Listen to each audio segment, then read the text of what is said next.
इपिको tractor जातीय स्तर प्रतियोगिता भाग ने विषम कटकर 3 खेलाड़ी रायगड़ा चलित मास 12 और 13 तारिख में पुरी ठारे आयोजित होता 21तम अंतजिला सिपक ट्रैक्टर चैंपियनशिप रे भाग नहीं किस कॉलेज भुवनेश्वर दल सहित फाइनाल मैच खेली 2-1 सेट रायगड़ा जिला विजय हासिल कर चैंपियन होते से 3 खेलाड़ी अप्रैल मास 1 तारिख में 33तम सीनियर जातीय सिपक ट्रैक्टर चैंपियनशिप खेलिया मनोनीत होती जातीय चैंपियनशिप आसंता काली पुरी ठारे आयोजित प्रशिक्षण शिविर में जोगदेवाई यही 3 खेलाड़ी आज ट्रेन जगे गस्त कर चलित मास 25 रु 29 पुरी ठारे प्रशिक्षण शिविर में योगदान देवे और आसंता 30 तारिख में महाराष्ट्र नागपुर ठारे 33तम जातीय स्तरीय सीनियर सिपक ट्रैक्टर चैंपियनशिप खेली 3 विषम कटक खेलाड़ी से मध्यरु हेले दीप सुनाखरा आकाश रेड्डी मलय कांत नायक स्थानीय रायगड़ा जिला प्रशिक्षक मनोज कुमार प्रधान तत्वावधान में दल नागपुर गस्त कर राज्य सिपक ट्रैक्टर संघर साधारण संपादक श्रीजुक्त पृथ्वीराज साहू सूचना देते रायगड़ा जिले ब्यूरो चीफ मिंटू दंड समय रिपोर्ट आर वॉइस न्यूज।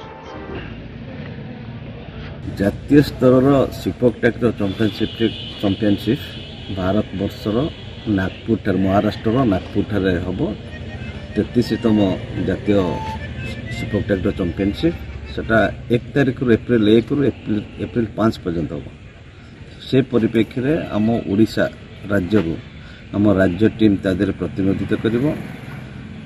विगत दिन में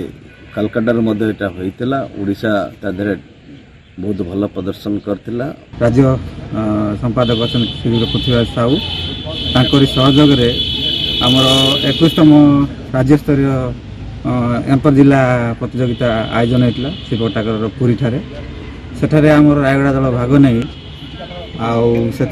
चैंपियन विवेचित होता जो बहुत परिश्रम कर जोटा कि आम पिला 3टा जातीय स्तर पर मनोनयन होती जी सिलेक्शन होती 3टा पिला डिप्सन खरा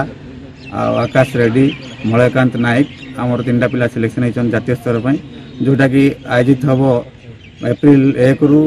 एप्रिल 5 जाए महाराष्ट्र नागपुर ठारे से आम पिला भाग ने 3 जन से मैंने अहर प्रैक्टिस करुँच दिवारात्र सकाल संध्या देवला जोटा कि बहुत कठिन परिश्रम कर वर्तमान ओडिशा दलर मेरुदंड कहले किसी कम हम ना।